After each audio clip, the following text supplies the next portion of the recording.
பொதுவா ஒரு batsman out ஆன பிறகு தான் களத்தை விட்டு வெளியே போவாரு. ஆனா ஒரு சில நேரங்கள்ல வித்தியாசமான ஃபன்னி ரீசன்களுக்கும் சில பேட்ஸ்மேன் களத்தை விட்டு வெளியே போயிருக்காங்க. அப்படியான 3 ஃபன்னி ரீசன்ஸை இந்த வீடியோல பார்த்துருவோம். அப்புறம் 2017 சாம்பியன்ஷிப் செமிஃபைனல்ல பென் ஸ்டோக்ஸ் திடீர்னு பேட்டை கீழ போட்டு களத்துக்குள்ள அங்கேயும் இங்கேயும் ஓட தொடங்கி இருந்தாரு. எங்கடா இவர் ஓடிட்டு இருக்காருன்னு சொல்லிட்டு விசாரிச்சு பார்த்தா அவருக்கு முட்டிக்கிட்டு வந்துருச்சாமாம். அதனாலதான் ரெஸ்ட் ரூம் தேடி அங்க எங்க ஓடி இருந்திருக்காரு. அதுக்கப்புறம் எப்படியோ ரெஸ்ட் ரூம் அவருக்கு சிக்கிருச்சு. அதுக்கப்புறம் உள்ள போனவர் 10 நிமிஷம் கழிச்சு வெளியே வந்திருக்காரு. யோ பென் ஸ்டோக்ஸ் 10 நிமிஷம் உள்ள என்னையா பண்ணிட்டு இருந்த? நம்பர் 2 2022 ஐபிஎல் எல்எஸ்ஜி மாறாரு மோதிட்டு இருந்தாங்க. அப்ப பேட்டிங் பண்ணிட்டு இருந்த அஸ்வின் திடீர்னு அம்பையர் கிட்ட வரட்டாமா மட்டூர் அப்படின்னு சொல்லிட்டு கிளம்பிக்கிட்டே இருந்தாரு. எல்எஸ்ஜி பிளேயர்ஸ் எல்லாம் குழப்பமாயி அம்பையர் கிட்ட போய் என்ன சார் அவர் பாட்டு கிளம்பி போயிட்டே இருக்காரு அப்படின்னு சொல்லிட்டு கேட்க ஒண்ணும் இல்லப்பா நான் சும்மா தான் நின்னுட்டு இருந்தேன். அவரே வந்தாரு பாக்கெட்ல இருந்து ஒரு ரூல் புக் எடுத்து இங்க பாருங்க சார் ரிட்டையர்ட் அவுட்னு ஒரு முறை இருக்கு அந்த மெத்தட்ல நான் வெளிய கிளம்புறேன் அப்படின்னு சொல்லிட்டு போயிட்டாரு.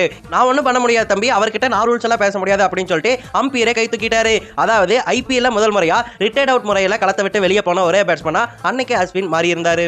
நம்பர் 3 2017 ஆண்டு இந்தியாவுக்கும் ஆஸ்திரேலியாவுக்கும் ஒரு டெஸ்ட் போட்டி நடந்துட்டு இருந்துச்சு.